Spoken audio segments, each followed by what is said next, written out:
पटेल यांनी भेट दिलेली आहे।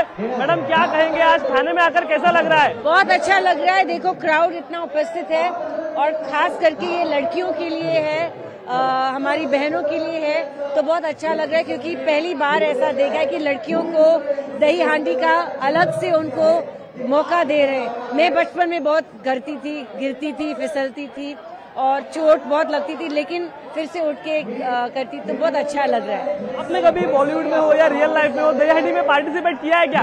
सॉरी, रियल लाइफ में हो या बॉलीवुड में हो? मैंने अभी बोला, मैं बचपन में बहुत करती थी, गिरती थी, फिसलती थी, बहुत चोट भी लगती थी, लेकिन उठ के फिर से करती थी। थँक्यू। निश्चित आपण पाहिलं तर संकल्प प्रदर्शनाची हांडी ही मानाची हांडी समजली जाते आणि याच हांडीला जे आहे ते आता बॉलिवूड मधील सुप्रसिद्ध अभिनेत्या अमिषा पटेल यांनी जी आहे ती भेट दिलेली आहे। त्यांनी देखील त्यांच्या लहानपणीच्या आठवणी ज्या आहेत त्या या ठिकाणी येऊन एकंदरीत ताज्या केलेल्या आहेत। व्हिडिओ जर्नलिस्ट अमितसह शुभम कोळी, लोकशाही मराठी, ठाणे। लोकशाही मराठी, ऐका, पहा, जागरूक रहा।